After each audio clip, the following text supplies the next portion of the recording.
ఇక్కడ ఒక్కసారి అబ్జర్వ్ చేస్తే డయాగ్రామ్ ఇక్కడ ఎల్ షేప్ ఇచ్చాడు, మళ్ళీ దాన్నే మళ్ళీ రివర్స్ చేశాడు. అంటే ఇక్కడ మిర్రర్ ఇమేజ్ చేశాడు దీన్ని.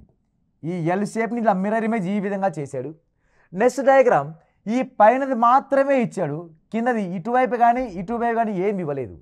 కాబట్టి ఇక్కడ లాజిక్ ఏమి ఇచ్చాడు అంటే first diagram second diagram inverse చేసి, ఓకే ఫస్ట్ రెండు డయాగ్రామ్ ఏం చేశాడంటే వాడు ఇన్వర్స్ చేశాడు.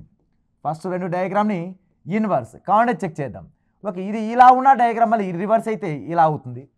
మళ్ళీ ఈ స్ట్రైట్ లైన్ని రివర్స్ చేస్తే మళ్ళీ ఏమవుతుంది, స్ట్రైట్ లైనే అవుతుంది. మళ్ళీ మూడో డయాగ్రామ్ లాజిక్ ఏముందంటే ఇక్కడ ఈ రెండు డయాగ్రామ్లోనూ కామన్ పాయింట్, రెండు డయాగ్రామ్లోనూ కామన్గా ఏదైతే ఉంటుందో అది థర్డ్ డయాగ్రామ్లో ఇన్వాల్వ్ చేశాడు. ఓకే ఇప్పుడు చూద్దాం. రెండు డయాగ్రామ్ కామన్గా ఉండేది స్ట్రైట్ లైన్ పైన లైన్ ఒకటేగా, కాబట్టి పైన లైన్ మాత్రమే ఇచ్చాడు. రెండో దాంట్లో ఈ కింద లైన్ మాత్రమే కామన్గా ఉంది, ఈ కింద లైన్ మాత్రమే కామన్ ఉంది కాబట్టి కింద లైన్ మాత్రమే ఇచ్చాడు. అలా ఫస్ట్ డయాగ్రామ్కి సెకండ్ డయాగ్రామ్ లాజిక్ ఏమిటి, ఇన్వర్స్ చేయడం. రెండో డయాగ్రామ్కి మళ్ళీ మూడో డయాగ్రామ్ రావాలి అంటే ఫస్ట్ రెండు డయాగ్రామ్లోనూ కామన్ ఉన్న పార్ట్, ఫస్ట్ రెండు డయాగ్రామ్లోనూ కామన్గా ఏదైతే ఉంటుందో ఆ డయాగ్రామ్ని మనకు థర్డ్ ఆప్షన్లో తీసుకున్నాడు వాడు.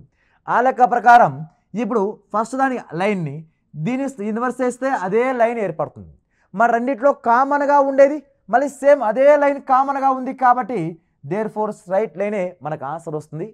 Answer is A C, third option is a right answer అవుతుంది.